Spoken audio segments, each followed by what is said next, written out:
everyone. Thanks for joining us today. I'm Dee Durham, Chair of Plastic Free Delaware, and I think many or most of you, I can't see the full list right now, but have joined us previously for other webinars we've had. But today, I'm really thrilled to welcome Kelly Cobb here and to talk about sustainable fashion.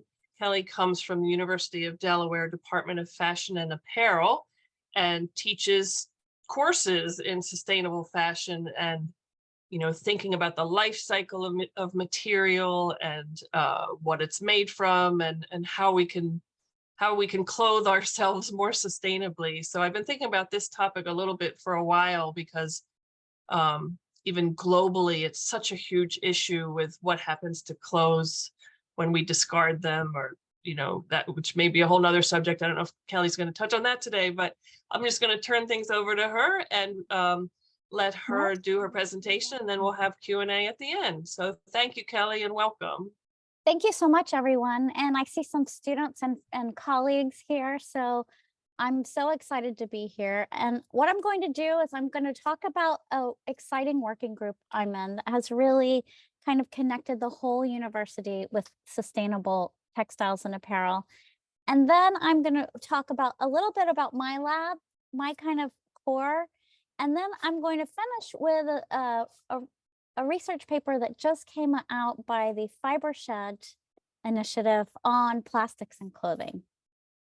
So I am Kelly Cobb, professor of fashion and apparel studies. My focus is on sustainable textiles, and we can talk about that. My background is I'm an artist, and I see someone from Micah here. My background is in textiles, creative textiles. I learned how to weave, dye, print at a wonderful program, the Maryland Institute College of Art fiber program. And I believe that knowing how to make and produce, knowing the impacts environmentally and socially have really shaped my work as a researcher now.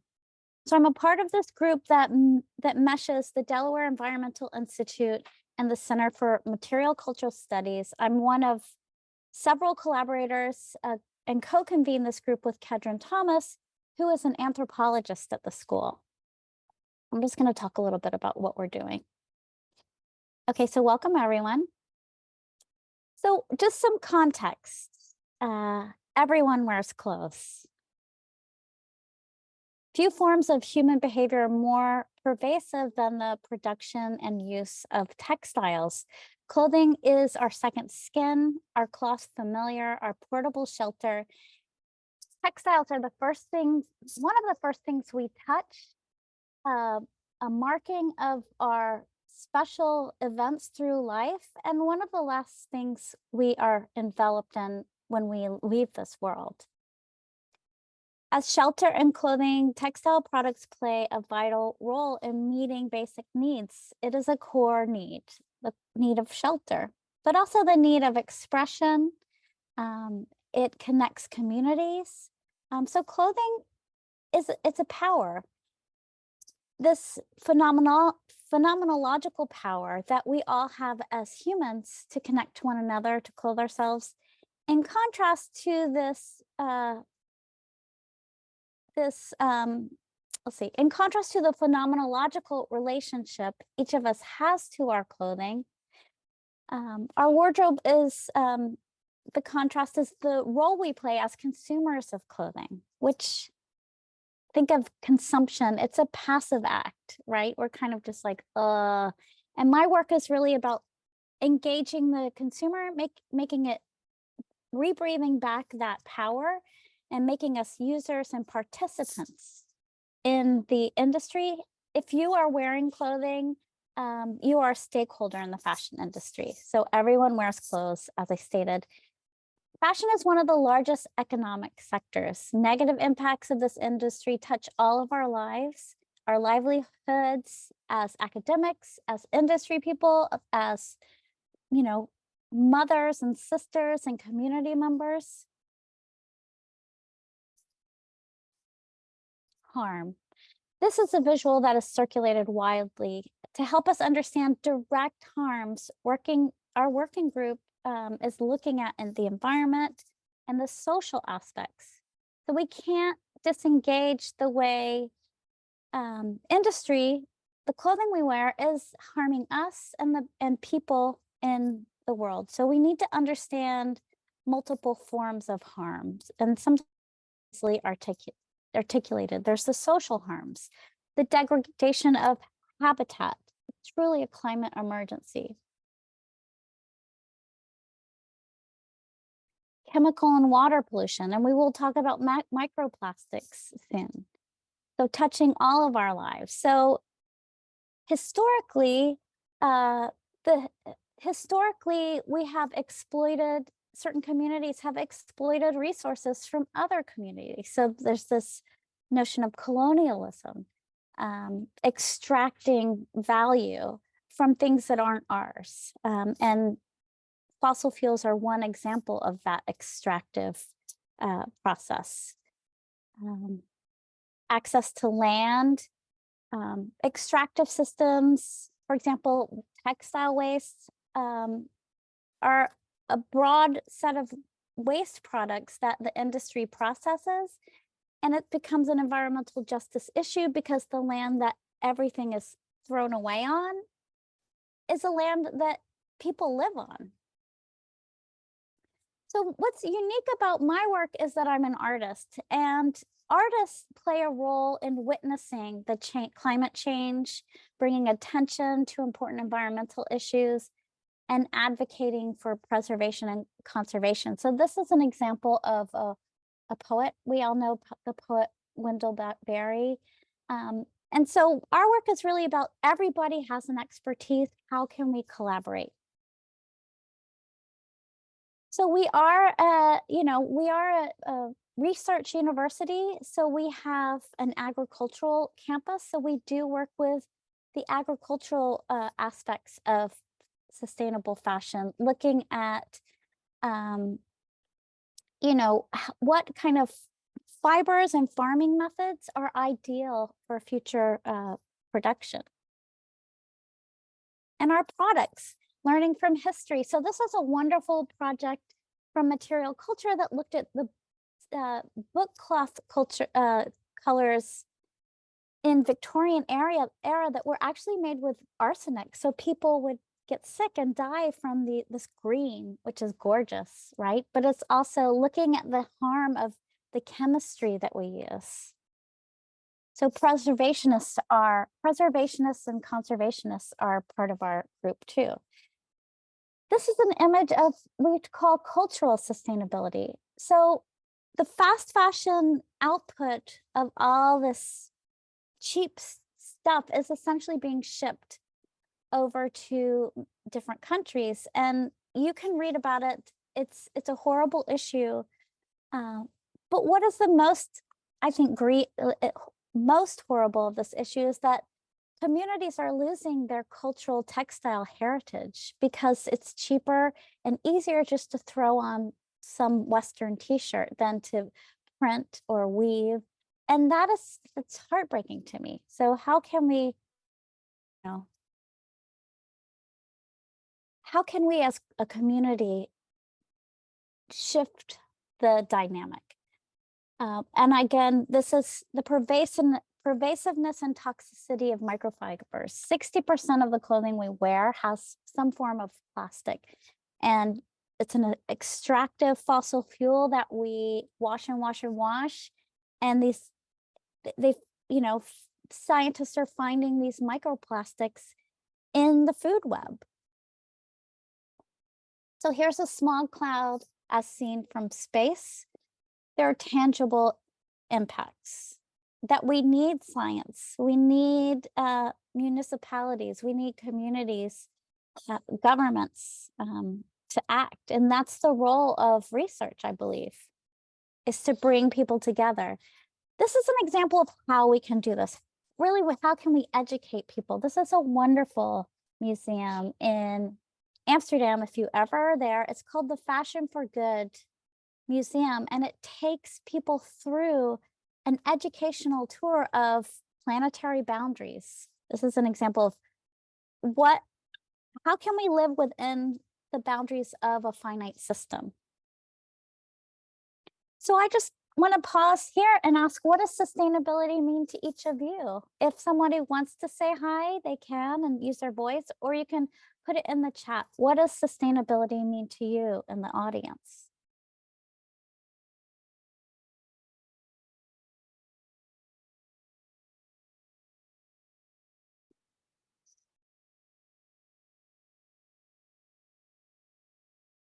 Continuity of Earth, sustenance. Yes, and I know some of my students are in there, so I want to see the, we use the traditional term of sustainable development from our common future, which is to meet the needs of today without compromising the needs of future generations. However, that is changing because it's focused on development.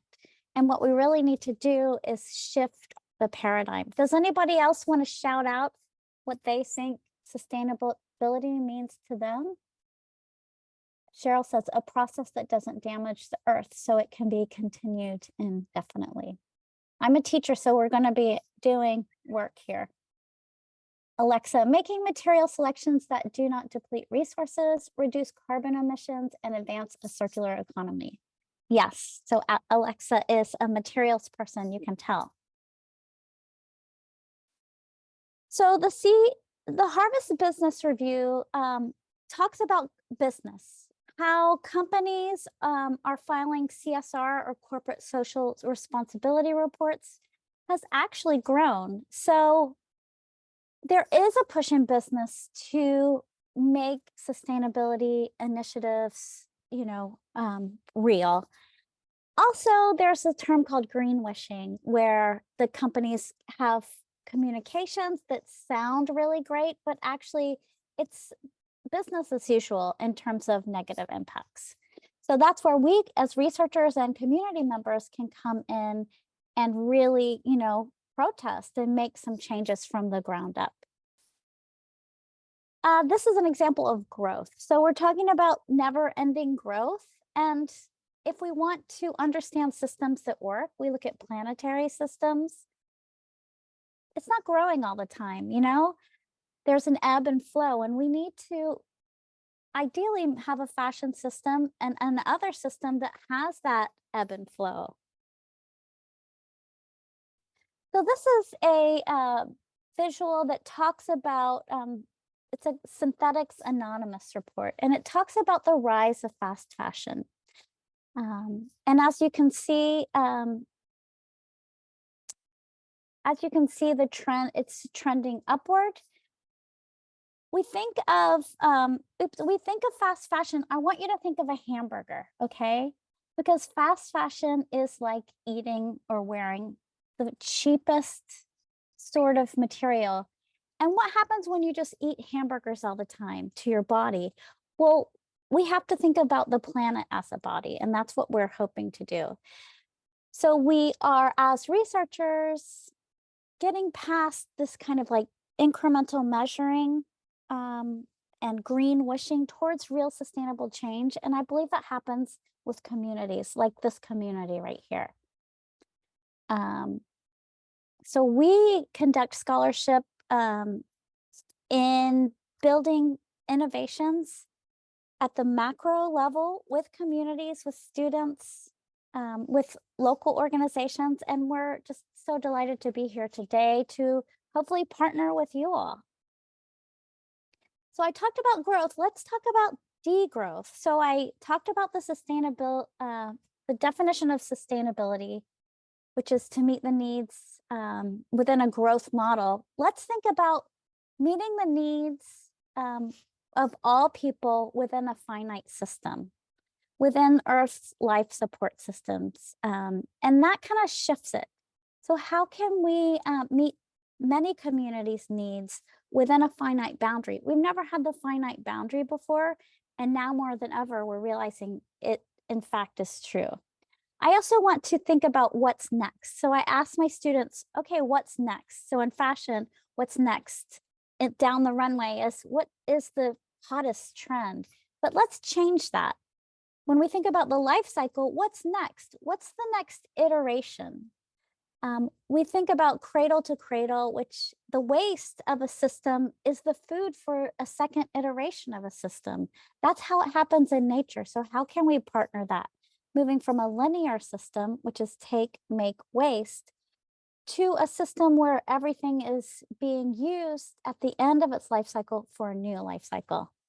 And also thinking about the points and places in our world that we can kind of intervene. And this is a research by Danella Meadows. It's called Ways to Intervene into a System. So at the one scale, there's you kind of piddle with the little measurements. And at the other scale, it's whole paradigm shifts where we change the way we think about clothing. And that's where we want to go. One plan we're really adopting right now is this Earth Logic. This is a system developed by Matilda Tam and Kate Fletcher, who coined the term slow fashion, which is the opposite of fast fashion. And it's really thinking about less, really focusing on and scaling for local, thinking about different sorts of communities, constantly learning new knowledge, new mindsets, creating language around what we're learning, and really creating government that can think in new ways. You were just talking about the government community you sat on this morning for a meeting. We kind of need to, government needs to shift to be more flexible and agile to listen to the needs of its constituents.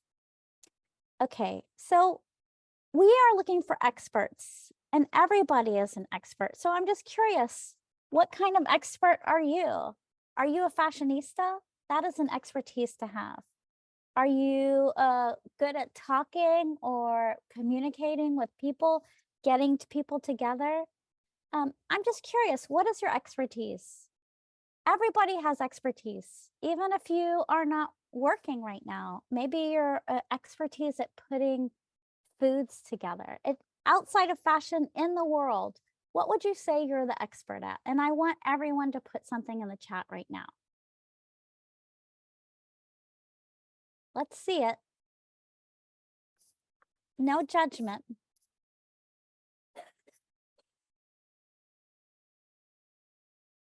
Don't be shy. I see a lot of experts in here. Yes, Alexa is. She's a communications expert. Digital embroidery. I know Michelle is. Energy, apparel manufacturing. Oh, Arun, I want to meet you. Expertise, thinking outside the box. Yes, Cheryl. So what if we all came into a room? I think that we could get together and make tangible change. And that's what our work is all about. Connecting to community members, thinking outside the box. Yes. So this is what we need. We all need to be talking to each other. So that's great, because it's going to take all of us. This is a tremendously huge issue. So I just want to talk a little bit of, just show you in terms of my lab who I am. Okay, so I talk about applied materiality, and this is kind of something I made up myself. And I'm a weaver, I'm a maker, I learned how to print and dye in my undergraduate work. And so I've kind of woven together my expertise, which is in creative process, design innovation, looking at sustainable approaches, collaborating. I mean, literally, I'm a twin. I have been collaborating all my life. And so I call my research textile innovation through applied materiality. And what is applied about it is that I'm touching, or we're pulling it apart.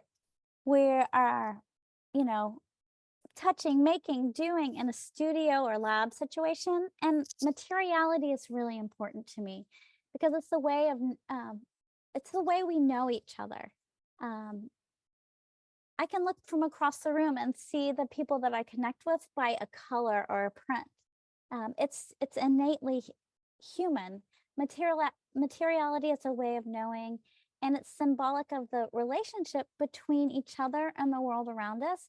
And I feel like this connection is the thing that's going to help our world be more sustainable. So this is my lab. I can share different, different projects, but the one project I have is, where did you get your outfit? Okay, so where did you get your outfit? Macy's? No, what I'm asking is, where did you get your outfit? Where did it come from? How many hands did it take to bring it to, put it on your back? This is where my area of focus is. And because I know the labor and the environment, the materials it takes, the embodied energy of one t-shirt is so valuable. With all the social, all the hands, all the materials, why would we just toss it away? It's an extreme amount of waste, physically, environmentally, socially, but also think about all the energy embodied that took to make that t-shirt, that we certainly have to find something more to do with it. So you can read my little essays. I'm a part of many different collaborative projects with industry, with students, with communities. One of my favorites is the Green Fest at the Newark Center for Creative Learning. And we, I work with collaborators 2 to 200. So I'm very much a collaborative person. I want to end on this report that just came out. And for some reason, my Zoom is lost my Zoom. Okay. Here we go. Okay, so there is an initiative called the Fiber Shed Initiative, and they just came out after Dee had contacted me with this reporting on plastic. So I thought we would just run through what many of us, and I highlighted, I'm just going to read this, and I can share this with anyone who wants it after the talk. What many of us may not yet know is how prevalent plastic has become in our clothing. Polyester, a plastic-based synthetic textiles, found in 60% of garments being sold today. And polyester production has increased by nearly 900% since between 1980 and 2014. Okay, so look at this timeline. This is fascinating to me. So the plastic and fashion timeline in the 40s post-war started with nylon hosiery, tulle for our gowns because we had a leisure class. We wanted to go out and party. Psychedelic fashions. Maybe you all have had some of these. I mean, walking around on a hot day in a crazy colored polyester dress. Disco. Aerobics. Let's get physical, and polyester. And then we have polar fleece, which is ironic. You think of the outdoor industry, all the outdoor industry clothing is plastic based. And so that's the great irony. And I have a great essay by Kate Fletcher that talks about that. Fast fashion explodes in the 2000s. Who doesn't appreciate the spandex we have now in our leggings and athleisure? We need to find innovations that can make that spandex sustainable. And plastic is just now everywhere in our containers, but it's also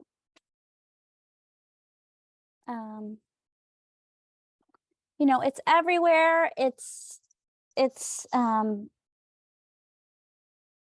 You can learn more about pollution from manufacturing to post-consumer, and even the wastewater runoff, which is the fishermen are finding that their fish are filled with plastic. So this is the page that talks about fast food hamburger. So when you think of fast fashion or that cheap buy, I just want you to think of eating hamburgers for breakfast, lunch, and dinner, and what that's doing to your body. So why are microplastics in our environment such a huge problem? It's because they're ingestible with so many tiny organisms it leads to health problems in the entire food web. And we're working with researchers at UD whose focus is really at looking at Lewis in Lewis, Delaware, at the micro plastic fragments in oceans and how to, what to do with them. So there's some false solutions, recycling polyester, but I wanted to give you a few solutions for you so it's not a gloom and doom. How can we make real change? Learn how to mend your clothing. Buy less and wear natural fibers. Take care when planning your laundry day. So think about washing. Do you really need to wash it all the time? Are there other ways to clean it? The sun is a great washing tool. Support government policy changes with plastics, and I know Delaware is very involved in that. And support public investments, looking at natural fiber infrastructures. And, support regional research like the University of Delaware and the work we're doing. We have recently received a grant to create a textile recycling ecosystem. How small can we get? How local can we get? Many of you might have composting systems. We envision something like that for textiles, but also a way to, the potential to educate the community and also create opportunities for green jobs through recycling. So that's what we're up to now. I'd love to hear from you all and have you ask me some questions. And also if you put your name in the chat, I would love to, I'm going to put my name in the chat so you can email me. And I'm also going to put the Fiber Shed initiative in the chat. You can just Google Fiber Shed and that will lead you to the plastics report. All right, and that's what I have for you. Kelly, it's so awesome, really thought-provoking. So thank you for sharing all that with us today. And as Kelly said, she's open to questions. So either unmute yourself if you've got a question or a comment, or raise your virtual hand and we'll get to you. Either way, I think usually we can handle it pretty informally with a group this size. So I know there must be some questions out there somewhere. I love seeing some people from my world. I see Gina, who is an old friend, who's now now you're a poet, so you're going to join my team, right? You're unmute yourself. Okay. It's so nice to see you. I have a question for you about recycling clothing. Do you think that it's worth recycling the polyesters and the plastic-based clothing, or does that just keep the cycle? I mean, because if you're recycling it, it's still there. You're still washing it. The microplastics are still. I don't know. Once it's out, I think longevity of use is the best scenario. So I would say keep it in rotation as much as possible. Mm-hmm. Yeah. Thanks. It's great to see you. It's so great to see you. Well, I enjoy your writing and I look forward to connecting. Yeah, thank you. Any other questions?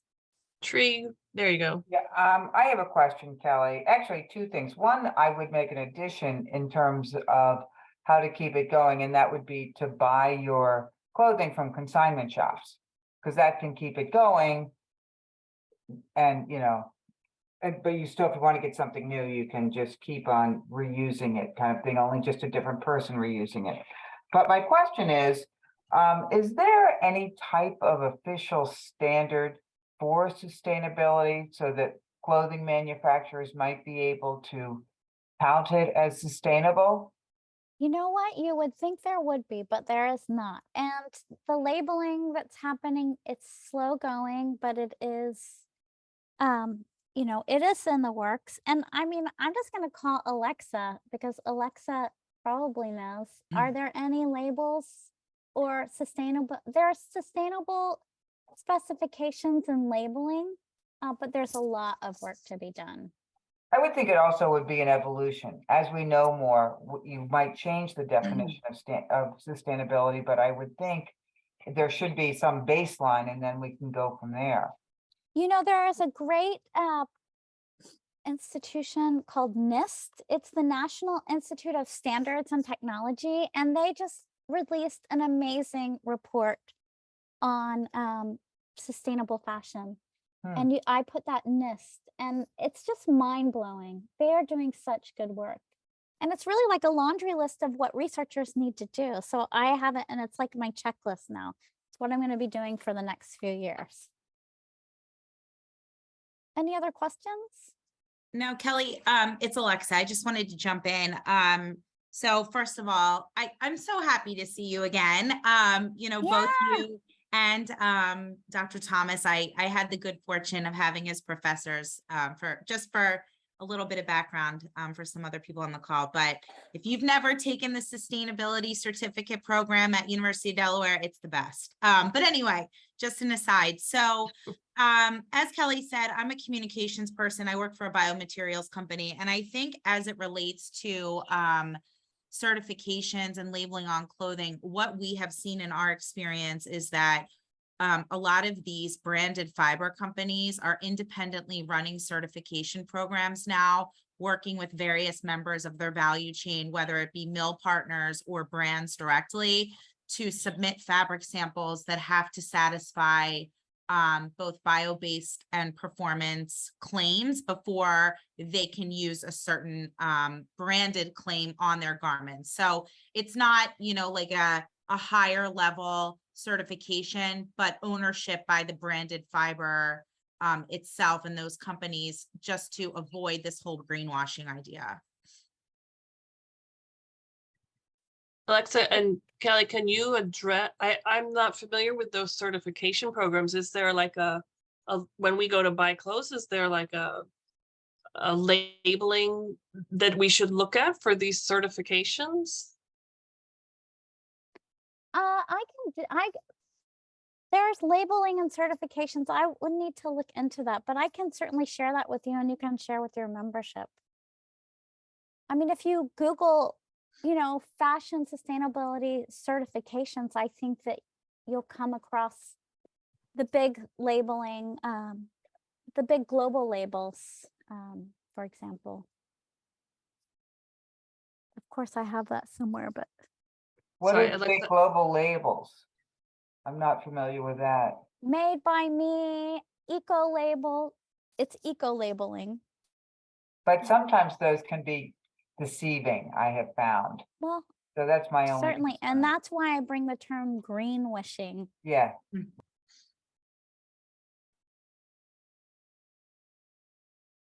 There's been some, Alexa, sorry, I didn't mean to preempt your point if there was more to be followed up there. Nope, not at all. Okay. All good. Thank you. There's some chat in the box over on the right about microfibers in our washing machine coming from our plastic clothes. And you definitely touched on that, Kelly. And my understanding is that I think you can buy smaller filters for your washing machine, or there are, which doesn't totally solve the problem, but you know, for those of us who do have a bunch of fleece jackets, for instance, and I'm washing them periodically, you know, is it better? Is there a way to filter, have a smaller filter that might catch more? I think so. And I think what we need to do is like go through our lives and understand the places where, okay, she's laughing.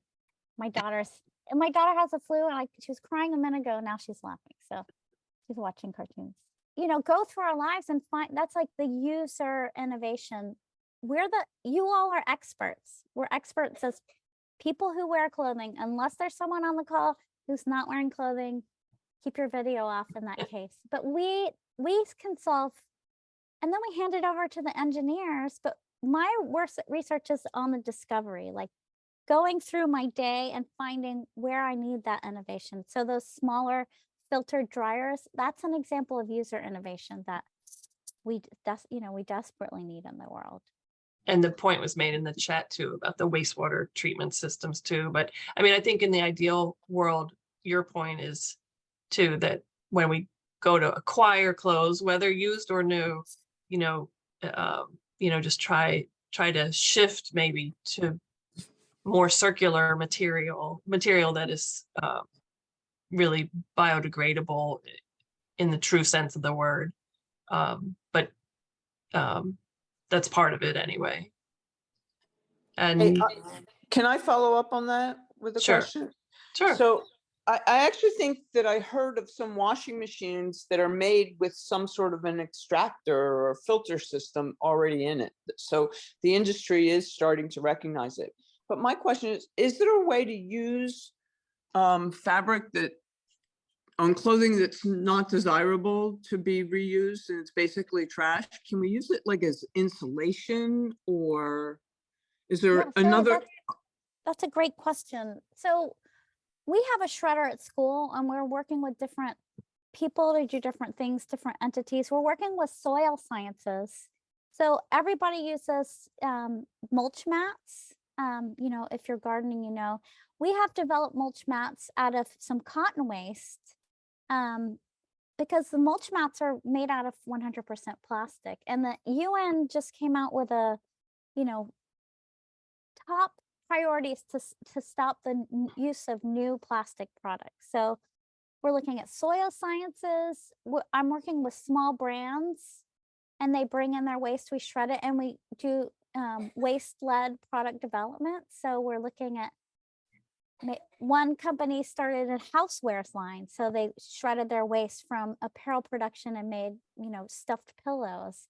We're looking at making like pet products and toys.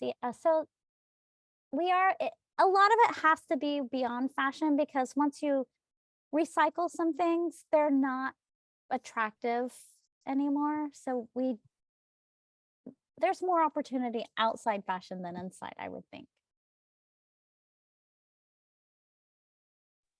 Thanks. I was just thinking that it would be a good insulator, perhaps, or add some structural support. Yeah, I saw eco ships, earth ships, and they took plastic bottles and shoved plastic bags in the plastic bottles, and it basically takes the strength of a brick. So I was wondering whether the same thing could be done with old fabric. So there's this initiative called Blue Jeans Go Green by Cotton Inc. And so they're you can send your jeans to Cotton Inc. They shred it and they sell it for insulation. Cotton is like the highest level. Cotton, wool, linen, those are the highest level fibers. What we really have a problem with are this fast fashion plastic,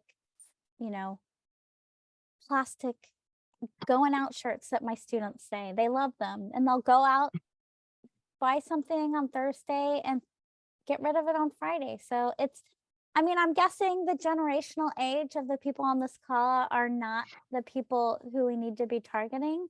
But that's why I love being a university professor, because that is the generation we need to target. And all of us, have those friends and family members that we can have a discussion about clothing. And I think that's the real strength. It's going to be person to person.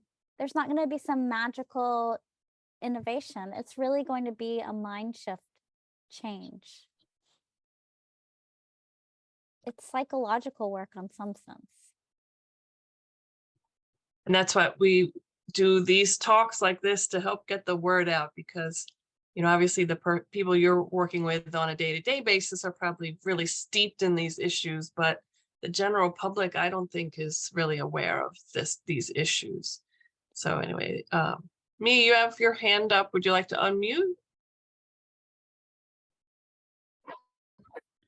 Hi, this is Michelle. I know Kelly well from MICA years. Hi, Michelle. Hey there. Hey, I had a question. So I work in at MICA, and there's so many people wanting to create new, and we've been trying to what are your thoughts about like finding dead stock fabrics or resourcing for those? I have a student who's interested in like scuba knits or, and because of what they do, like the qualities of like the volume you can make and stuff like that from that. But I just wanted to know what you thought. And I know that Micah has had big donations from Under Armour and stuff. And I would say, waist-led design is something that I'm talking about more and more in my creative work. And maybe I'm just going to come down to Micah and give your students a workshop. But really, it changes the whole mindset. It's not about inspiration and wanting this thing and finding this stuff.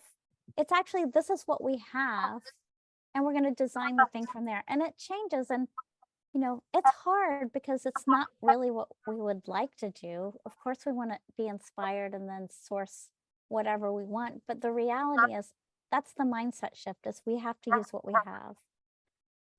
So I would encourage the students to look at dead stock, to go dead stock first, because that's the sustainable thing to do. And I know your students more than ever are interested in sustainability.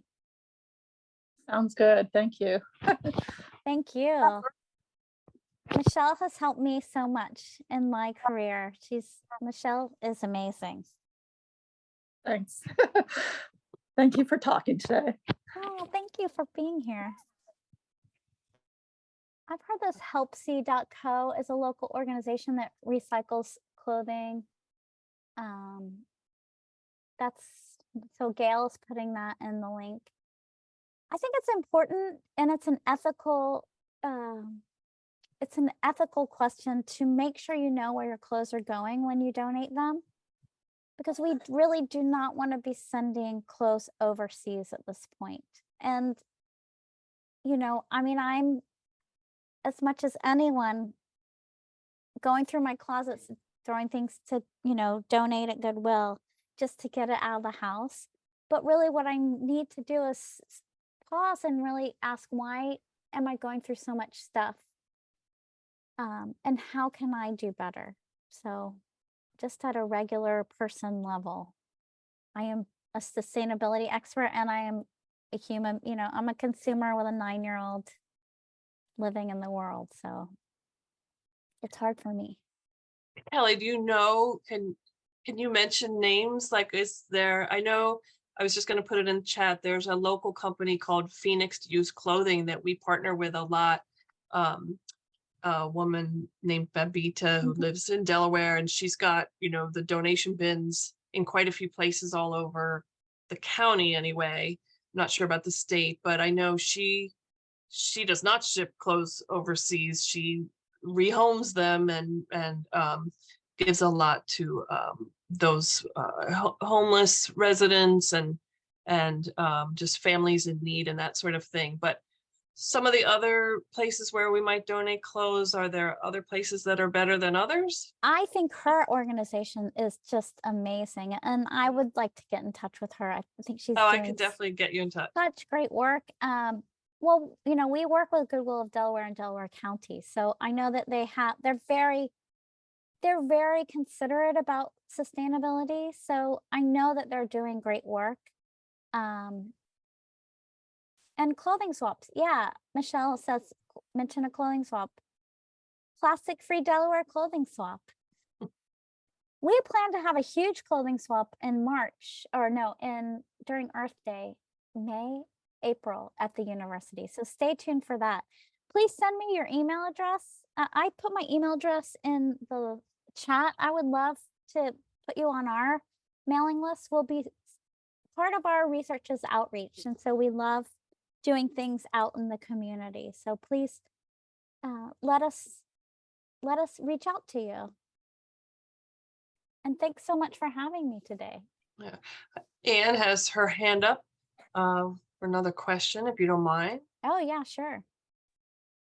Yeah, hi, thanks, Kelly. I apologize, I may have missed when you were talking more about recycling clothing, but I was interested that you just mentioned Goodwill of Delaware and Delaware County, because my company had a lunch and learn about a month ago, and the speaker had mentioned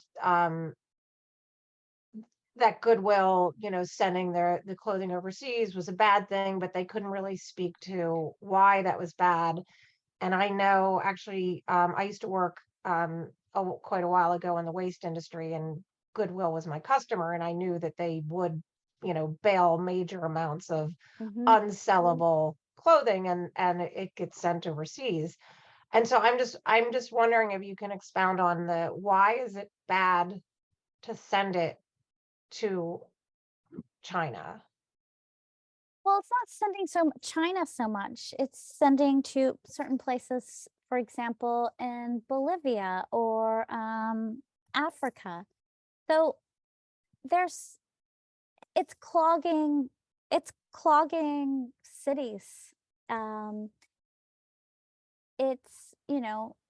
It's being dumped in natural lands. So you've probably all seen the picture of the clothing with tags on it dumped somewhere in a beautiful valley in central Peru or Bolivia. I can't remember.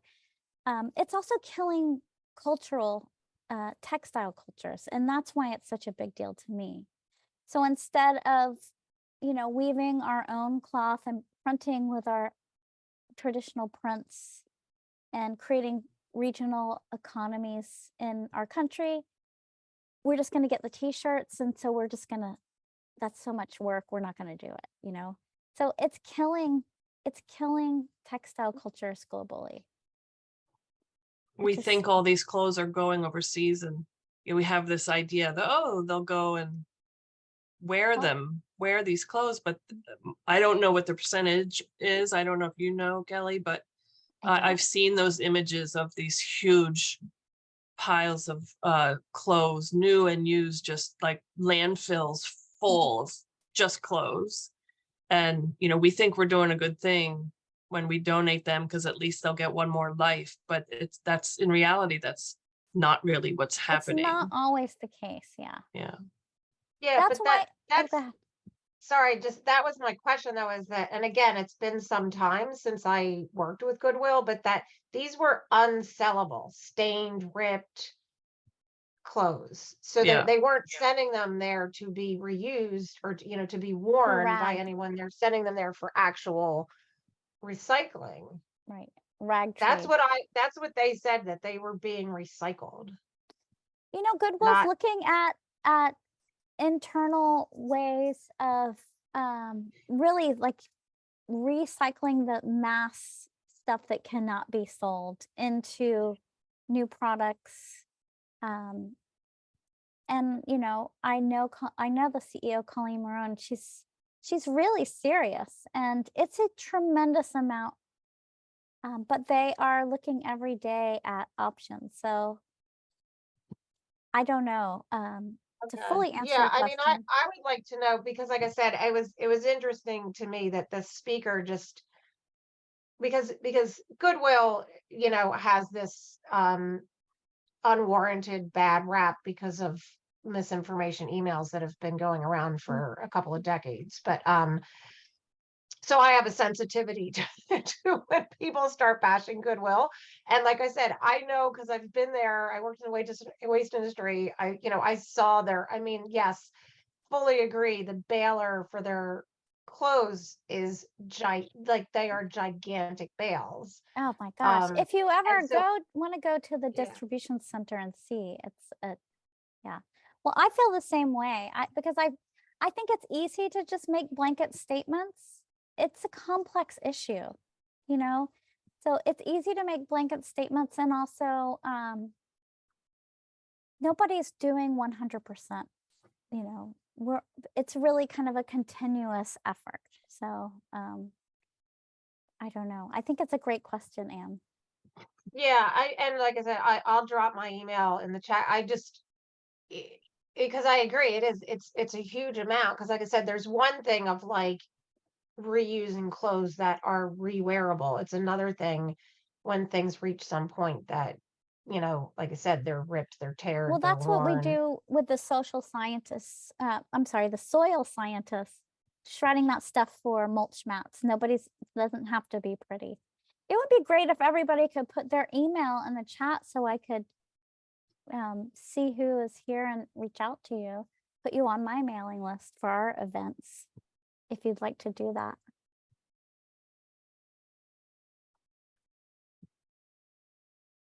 Cheryl, you have your hand up too. Can I you, have my hand up. no, the other Cheryl, No. but you're muted, Cheryl. There you go. Got it. I was just going to make a comment, but I have a daughter who is 31, and she, growing up, she was in dance class, and at dance, there was a big box and people put all the clothes they didn't want there, and other people took them out. And I really hardly had to buy anything for her growing up, which was really, really nice. And now as an adult, she buys most of her clothes used online from eBay or one of the other sites. But I think many of her friends who had gone to Warren Wilson College, which is a pretty environmentally sensitive place, I think, to go. But most of her friends are doing the same thing. It's very encouraging to me. Me personally, I have way too many clothes, but many of them are super old. And there's a lot of emotional attachment, you know, so it's That's really, right. that's why I say it's almost like it's there's like a form of like psychological work. We need to go in to our, I mean, I have so many things that I feel obligated to have, or that have emotional connection that I'm not ready to let go of. And I think, Absolutely. but I think we need more of that, because the fast fashion industry, there's It's the no opposite emotional. of that. Yeah. So the how op- can we imbue that into the younger generations clothing